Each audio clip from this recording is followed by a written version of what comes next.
Capítulo 9. A mulher na fila do caixa. O poder das palavras de uma mulher para o mundo. O evangelho não cai das nuvens como chuva, por acaso, mas é trazido pelas mãos de homens para onde Deus o enviou. João Calvino. Certa noite fria, durante a época de Natal, havia um menininho parado diante da vitrine de uma loja. A criança não tinha sapatos e suas roupas não passavam de trapos. Ao passar ali, uma jovem viu o menino e pôde perceber o anseio em seus pálidos olhos azuis. Ela tomou a criança pela mão e a levou até a loja. Ali, ela lhe comprou sapatos novos e um jogo completo de roupas quentes. Eles saíram da loja e ali na rua a mulher disse à criança: "Agora você pode ir para casa e ter uma celebração feliz." O menino olhou para ela e perguntou: "Moça, você é de Deus?" Ela sorriu para ele e respondeu: "Não, filho, eu sou apenas um dos filhos dele." Então o menininho disse: "Eu sabia que havia alguma ligação." À medida que vivemos os dias agitados, nos deparamos continuamente com oportunidades de impactar outros com palavras que falamos. Sim, nossas palavras influenciam a família, os amigos e os colegas crentes. Porém, é o homem que está na nossa frente na fila do mercado, a mulher que está no caixa, o garçom no restaurante, o passageiro no banco do lado do avião, ou o vizinho que está no outro lado da rua, que pode ser nossa tarefa especial para o dia. Essas são as pessoas que Deus faz cruzar os nossos caminhos e que podem precisar de uma palavra de encorajamento antes de qualquer coisa. Jesus era um homem muito ocupado, mas nunca ocupado demais que não pudesse oferecer uma palavra gentil aos homens e às mulheres que cruzavam seu caminho diariamente. Ele parou e falou com Zaqueu que, por ser baixinho, subiu em uma árvore para ver melhor a multidão em volta de Jesus. O Filho de Deus fez uma pausa em suas viagens para ingressar em uma das mais longas conversas de que se tem registro à beira de um poço, com uma mulher cansada e de reputação duvidosa. Ele interrompeu sua agenda para consolar uma mãe na procissão fúnebre de seu filho. Ele arrumou tempo para libertar um homem possuído por demônios, que colocou em seu caminho quando Jesus se dirigia à orla. Ele notou um aleijado entre muitos que se aglomeravam ao redor do poço em Betesda. Esperando que se agitassem as águas curativas, ele fez uma pausa para reconhecer a mulher corajosa que estendeu a mão e tocou a orla de suas vestes para ser curada. Jesus percebeu e então ele ofereceu as palavras e atos de consolo e preocupação. Parece que cada um desses episódios na vida de Jesus foi uma interrupção em sua agenda lotada, mas não foram interrupções de modo algum. Cada encontro foi um compromisso divino de seu Pai Celestial, que orquestrava os momentos que compunham os dias de Jesus. Poderia ser o caso de Deus estar nos enviando em uma tarefa especial cada vez que cruzamos a porta de nossas casas? Acredito que sim. Compromissos divinos, não os perca. Beth foi um dos meus compromissos divinos. Ela foi a última passageira a entrar no avião, sem paciência e sem fôlego. "Alguém está no meu assento", reclamou a jovem desengrenhada comissária de bordo. "Este está vazio", apontei. "Obrigada", bufou ela enquanto estatelava no assento ao meu lado. A bela jovem estava visivelmente exausta. Vestia uma calça jeans bem justa, uma camiseta decotada de chamar atenção. Seus chinelos deslizavam sob os pés, revelando uma tatuagem simpática no topo do pé direito. Os óculos de sol escondiam algo. Eu não tinha certeza do que era. Ela olhava para frente, mas senti que sua mente estava olhando para trás. Depois que o avião decolou, puxei um livro que estava estudando para uma entrevista de rádio num futuro próximo. Deixe o livro de lado e fale com essa garota, Deus parecia dizer. "Mas o Senhor, ela não quer falar. Posso perceber por sua linguagem corporal. Ela não está interessada em conversar", argumentei mentalmente. Abaixe o livro e fale com essa garota. Deus pode ser muito mais persistente, especialmente quando se trata de um dos seus. Tudo bem. Fechei o livro e virei-me para a passageira de lábios cerrados. "Então, para onde você está indo?" perguntei. "Para casa", respondeu ela. "Onde fica?" "Nos arredores de Charlotte", respondeu ela. "É uma cidade pequena. Tenho certeza que você jamais ouviria falar dela." "Você estava na Flórida a negócios ou a passeio?" continuei. Eu estava visitando meu namorado, respondeu ela. Então ela tirou óculos escuros, revelando os olhos vermelhos e inchados. Fitou rapidamente o livro que eu estava em meu colo. Suas cicatrizes são lindas para Deus. Leu ela em voz alta. Esse tema é interessante, tenho muitas cicatrizes. Eu também. É por isso que eu escrevi o livro. Você escreveu esse livro? Sim. Ao longo das próximas 1h30, ela derramou seu coração. Ela havia sido abandonada pelo pai biológico e abusada sexualmente por vários homens em sua vida. Ela estava naquele voo para casa porque foi espancada pelo namorado que tinha acabado de sair de um centro de reabilitação de drogas. Na verdade, ela estava fugindo. Meu coração partiu quando aquela linda jovem me contou uma história após a outra de crueldades que lhe tinham sido feitas, mesclada com escolhas ruins que ela própria havia feito. Naquele momento, a vida dela se assemelhava a um acidente de trem de 100 vagões com um único sobrevivente que estava necessitando desesperadamente de cuidados emergenciais. À medida que minha mente se envolvia com Beth, não é seu nome verdadeiro, meu espírito se comunicava com Deus. O que eu faço? Orei. Tanta dor, ore por ela agora. Beth, você se importaria se eu orasse por você? Não, disse ela com a voz trêmula. Eu gostaria muito. Segurei a mão de Beth e o pesar de Deus por essa garota tomou conta do meu coração. Não foi só oração do tipo, Deus abençoe você, Beth. Eu chorei. Foi como se a dor de Deus por aquela garota que eu nem conhecia estivesse fluindo em mim. Como Deus planejou, Beth e eu estávamos na primeira fila de um avião pouco ocupado. A única pessoa que estava prestando atenção em nós era a comissária de bordo, que se sentara de frente para nós no assento exclusivo para a tripulação. Não tenho certeza, mas acho que Deus estava trabalhando no coração dela também. Quando o avião pousou, dei o livro nas mãos de Beth, trocamos e-mails, nos abraçamos uma última vez. Depois daquele encontro, tivemos alguns contatos. Beth continuou sua jornada para encontrar paz e propósito. O padrasto dela me escreveu uma carta expressando seu apreço por tirar tempo para ministrar a sua garotinha. Ele escreveu: Eu vim orando para que Deus enviasse um anjo a Beth, e acredito que ele enviou. Bem, eu não sou nenhum anjo, tenho certeza disso, mas acredito que os anjos estavam pairando ao nosso redor naquele avião. É isso que acontece quando prestamos atenção àqueles que estão em nossa volta e usamos nossas palavras para oferecer esperança, encorajamento e o amor de Deus em um mundo repleto de dor. O impacto de um simples comentário. Alan, em seu livro O Fator Amizade, conta uma história sobre o poder das palavras de uma mulher a um de seus amigos. Numa aventura em outro avião, Bruce estava indo de Nova Jersey para Nova York para falar em uma conferência. Ele estava exausto e totalmente desesperado para aquela conferência, mas planejava trabalhar durante o voo. Ele abriu seu caderno e orou. Oh, Deus, me ajude. Deixe-me achar algo aqui que será útil para o seu povo em Siracusa.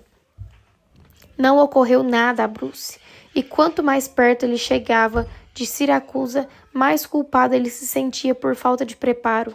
Porém, algo aconteceu.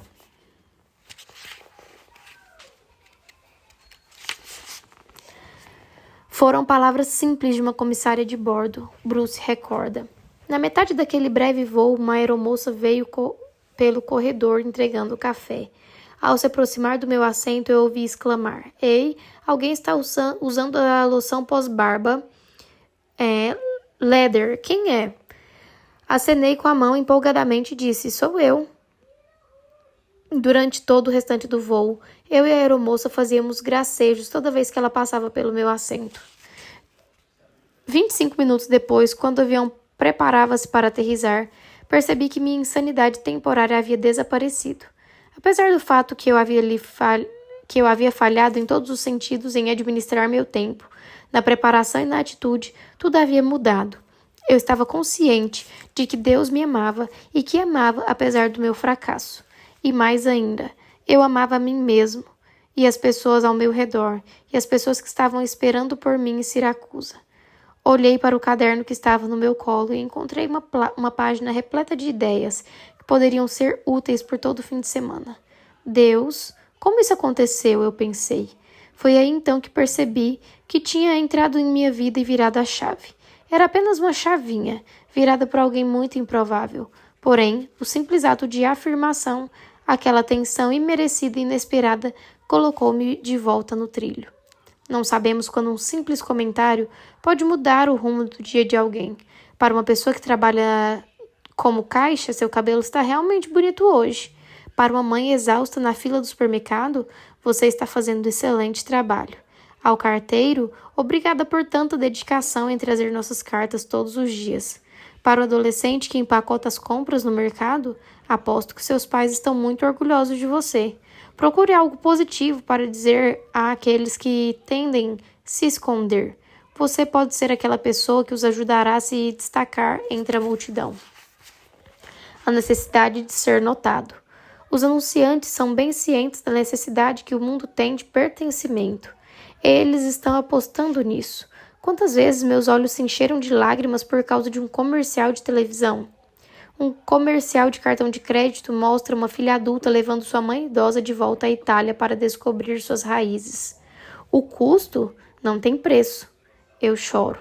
Uma carruagem puxada por cavalos desliza pela neve a caminho de uma cabana aconchegante, construída em meio às árvores, com fumaça da chaminé saindo em espiral em direção ao céu. Lar para as férias. Eu choro. Nas primeiras horas da manhã, sem que seus pais saibam, um jovem vestido com uniforme militar chega à casa deles, larga a mochila no chão e vai ligar a cafeteira. Sua mãe, sentindo um aroma, apressa-se em descer a escada e vai apertando fortemente as mãos, enquanto lágrimas escorrem pelo rosto ao ver o soldado que voltou da guerra para casa. Eu choro. As lágrimas que se formam em meus olhos provam que esses anunciantes fizeram uso da minha necessidade de pertencimento. Eles nos fazem acreditar que se comprarmos aquele produto específico deles, teremos aquela mesma sensação terna e vaga de euforia ou gozo estático. Nós, porém, sabemos a verdade. A verdadeira alegria não está encontrada na prateleira do mercado, na feira de carros ou na vitrine da loja de departamentos. Não pode ser comprada passando-se o cartão de crédito ou usando dinheiro vivo. As pessoas querem sentir que fazem parte de algo maior do que si mesmas e que há mais nessa vida do que riqueza acumulada e realizações. Temos o poder em nossas vidas de contar ao mundo acerca do caminho da verdade e da vida. Temos o poder em nossas palavras de ajudar a mudar o mundo como uma pessoa de cada vez. Todos querem ser percebidos, cuidados e amados. Como meu coração se parte com as palavras de Davi. Ninguém se importa com a minha vida. Salmo 142, 4.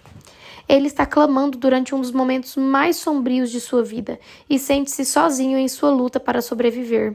Poderíamos ter a expectativa de ouvir essas palavras vindo das suas ruas lotadas da cidade, enquanto homens e mulheres se apressam em seus ternos caríssimos, saindo para fechar o próximo negócio.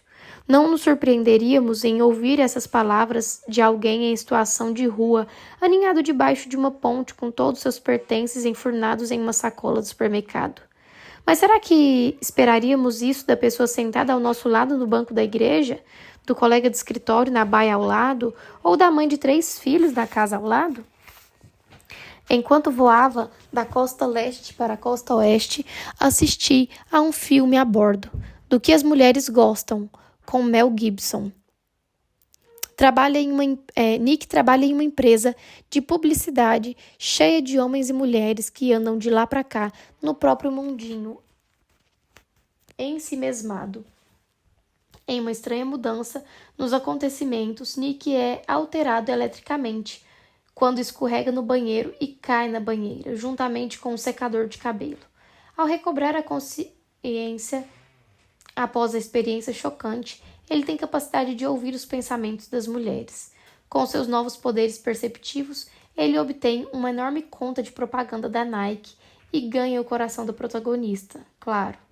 A trama, no entanto, tem um lado comovente que ganhou meu coração. No filme, uma jovem pouco notável do escritório de Nick tem pensamentos que a paralisaram. E se eu simplesmente pulasse da janela? Alguém perceberia? Eu poderia ter partido há dias e ninguém notaria, até que a pilha de arquivos começasse a acumular. Então eles diriam: Onde está a nerd de óculos que carrega os arquivos? Ninguém notou a garota mensageira que se recusava a fazer o contato visual com os colegas de trabalho, exceto Nick, que podia ouvir seus pensamentos. Certo dia, a jovem, que se chamava Erin, não aparece para trabalhar.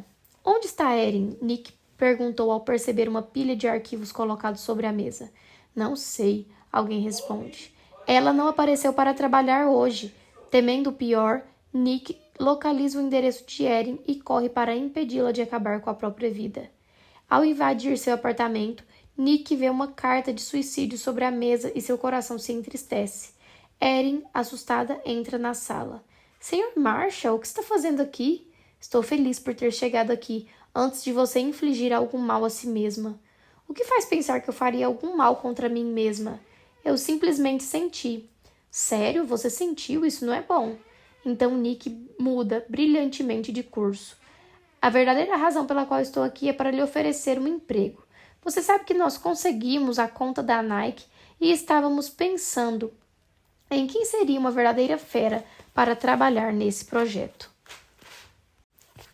Nick oferece a Erin um lugar em sua equipe e resgata de se sentir invisível, indesejada, não amada e sem importância. Não estou sugerindo que você assista esse filme. Estou sugerindo, no entanto, que você pondere a situação. Não acredito que homens e mulheres passaram por nós todos os dias, do mesmo jeito que Erin passa nesse filme, sentindo que eles não têm nenhum propósito importante neste mundo. Sei que há muitos que acham que o seu desaparecimento repentino causaria pouco alarde ou preocupação. Pode ser a mulher que cruza com você no corredor do trabalho, a adolescente de aparência rebelde que passa lentamente por você no shopping, ou o empresário correndo para o seu próximo compromisso. É preciso tão pouco para fazer uma pessoa saber que ela é importante e percebida.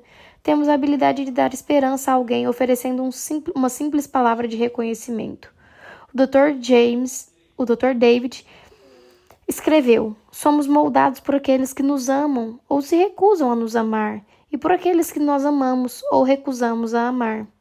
Ao iniciarmos nosso dia, nos é dada uma oportunidade incrível de moldar e conformar aqueles que estão ao nosso redor com uma simples palavra de encorajamento, reconhecimento ou apreço. O mundo está clamando por amor, por uma palavra positiva, por um toque terno, um bocadinho de elogio. Às vezes, um simples olá pode ser um impulso para um sedento ser notado. Muitas pessoas estão tão solitárias que qualquer sinal de atenção é um oásis inesperado que refresca a alma. E os 4 amores, C.S. Lewis disse que todo o nosso ser, pela própria natureza, é uma vasta necessidade, incompleto, preliminar, vazio, porém abarrotado, clamando por aquele que pode nos desatar coisas que agora estão atadas e atar coisas que ainda estão soltas. Que incrível, Deus às vezes nos permite participar da libertação e da junção por meio de palavras que falamos. Como todos sabemos, algumas pessoas são mais fáceis de amar do que outras. Mas sabe o que me ajuda a superar a personalidade irritante, a atitude ácida ou comportamento rude? Simplesmente um pouquinho de memória. Quando reflito sobre meu passado e vejo como Deus me trouxe longe, fico repleta de gratidão. Eu não preciso imaginar o que eu teria me tornado se Jesus não tivesse me resgatado aos 14 anos. Eu estava prestes a tomar algumas decisões imorais que teriam me assombrado para o resto da minha vida. Foi apenas pela graça e misericórdia de Deus que eu não me tornei uma estatística. Há relato que Fyodor Dostoiévski disse: amar alguém verdadeiramente é vê-lo como Deus pretendia. Nós podemos fazer isso. Nós podemos falar isso. Colocando os santos em circulação. Oliver foi um líder político e militar na Grã-Bretanha, em meados do século XVII. Durante seu reinado, o governo começou a ficar sem prata para fazer moedas. Ele enviou seus homens à catedral local para ver se podiam encontrar algum metal precioso. O relato deles foi este: a única prata que podemos encontrar nas estátuas dos santos colocados nos cantos da igreja. Oliver respondeu: ótimo, vamos derretê-los e colocá-los em circulação. Que ideia esplêndida! Coloque os santos em circulação. Paulo, ao escrever a carta para as igrejas, muitas vezes se referia aos cristãos como santos. Como Cabe bem sermos derretidos e colocados em circulação, liberando palavras encorajadoras como moedas preciosas nos bolsos dos corações de um mundo em sofrimento. Estou convencida de que existe um buffet de ministérios no restaurante. Se houver lugar onde os santos são colocados em circulação, este lugar são os estabelecimentos onde se come. Os americanos estão comendo fora, agora mais do que em qualquer outro momento da história do nosso país.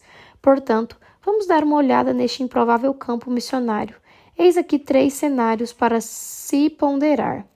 Cenário 1. O garçom era soberbo, perturbado e apressado. Nossa presença parecia ser inconveniente para sua noite. A sua linguagem corporal dele gritava: "O que você quer? Estou com pressa, seja rápido, eu não gosto de você, e eu não quero estar aqui." Então decidi fazer uma pequena experiência. "Você com certeza está ocupado essa noite", disse eu, quando ele jogava nossas bebidas na mesa. "Sim, aposto que você vai dormir bem essa noite." "Sim, vejo você correndo de mesa em mesa. Você está fazendo um ótimo trabalho." Então o garçom me olhou nos olhos pela primeira vez, endireitou um pouco mais o corpo e desenrugou a testa. Quando ele retornou à nossa mesa, continuei minha experiência. "Há quanto tempo você trabalha aqui?" perguntei. "Há cerca de 4 meses", respondeu. "Estava trabalhando no mundo corporativo e tive de parar com a correria insana. A corrida de ratos. Aqui é um tipo de pressão diferente, mas perdi 13 quilos e me sinto melhor do que havia me sentido em anos. Estou pensando em fazer a escola de culinária do outono." "Parece uma ideia maravilhosa", disse eu. "Aposto que você se daria bem." Ele sorriu e se foi. Alguém havia notado que ele era mais do que um garçom. Ele era uma pessoa. O garçom que nos entregou a conta no final da refeição não era o mesmo homem que tinha anotado o nosso pedido 1 hora antes. Ele estava com as mesmas roupas, usava o mesmo crachá e servia a mesma área. Mas o garçom frustrado, inexpressivo que havia jogado nosso chá gelado à mesa, havia se revelado um jovem alegre. Esse é o poder das palavras de uma mulher. Cenário 2. O restaurante estava borbulhando. Abaixamos a cabeça para orar quando a garçonete, desconcentrada, parou ao lado, segurando uma cesta de pães. Dissemos amém, e então educadamente ela colocou a cesta sobre a mesa e saiu rapidamente. Não demorou muito até que uma das mulheres do nosso grupo começasse a reclamar. Eu conhecia a propensão dela de resmungar e prendia a respiração. Os pães estavam frios, a carne estava dura, a faca tinha uma sujeirinha e cadê o ketchup, afinal? Ela importunou a garçonete várias vezes com críticas mesquinhas. Quisera que não tivéssemos orado. Eu não queria que ninguém percebesse que o espírito crítico daquela mulher soubesse que éramos representantes de Jesus Cristo. Todos podemos fazer um favor a Jesus. Da próxima vez que sairmos para comer, seja no McDonald's ou no Morton's de Chicago, vamos representar bem Jesus. Podemos usar nossas palavras para que os que estão ao nosso redor se tornem famintos, sedentos por conhecer a esperança que há em nós. Nossos elogios fluam e que espírito gratos nutram a nossa alma. Cenário 3. Chamei nossa garçonete até a mesa. "Com licença", comecei. "Eu gostaria de falar com o gerente?" "Claro", respondeu ela um pouco nervosa. Em minutos, o gerente veio à mesa. "Há algum problema?" ele perguntou. "Nenhum", respondi. "Eu apenas queria falar do trabalho maravilhoso que essa mocinha fez cuidando de nós hoje. Ela é uma garçonete maravilhosa e espero que tenhamos o prazer de tê-la nos atendendo novamente da próxima vez. Eu achei simplesmente que você deveria saber do excelente trabalho que ela fez e da preciosidade que você tem." "Obrigada, senhora." A mocinha voltou para nossa mesa radiante. Sem dúvida, o gerente havia retransmitido nossos elogios. Tendo custado apenas 1 minuto, essas palavras significaram muito mais para a mocinha do que uma gorjeta de 20%. Agora vamos ruminar esses 3 cenários e digerir as ramificações de cada um. Em que mesa você se vê? Em qual mesa você gostaria de se sentar? Cartas vivas de Deus. Recebi uma carta outro dia. Não tinha um carimbo no canto direito ou um adesivo de devolução, mas eu sabia exatamente de onde viera e não havia dúvida de quem a havia enviado. A carta estava usando jeans e moletom e tinha cabelos castanhos na altura dos ombros e foi enviada por Deus. Na Bíblia, Paulo descreveu os cristãos como cartas vivas e conhecidas lidas por todos, escritas não com tinta, mas com o Espírito de Deus nos corações humanos. Deus enviou muitas cartas de amor para o meu endereço. Ao portador, entrega especial, correio pago. É certo que algumas das cartas parecem ter ficado desfiguradas no trajeto, e eu suspeito de que algumas palavras não foram exatamente o que o autor pretendeu, mas apesar disso eram cartas. Deus não escreveu suas cartas em folhas frágeis de papel ou em tábuas de pedra. Ele escreveu suas cartas nos corações humanos para devolver o modo todo, para o mundo todo ler. Há algumas cartas que recebi e desejei escrever, devolver ao remetente. Eu não queria a carta e, honestamente, eu não tinha certeza de onde ela viera. Não poderia ser de Deus. As palavras eram duras e suspeitava que também eram falsificadas. Elas não podiam ser de Deus, embora a carta dissesse que era. Agora, há outras cartas que recebi cujo roteiro é tão lindo que as pego e releio várias vezes. São tesouros que aprecio demais. Eu as leio muitas vezes, aperto-as contra meu coração e até beijo o selo de vez em quando. Essas são as minhas cartas favoritas.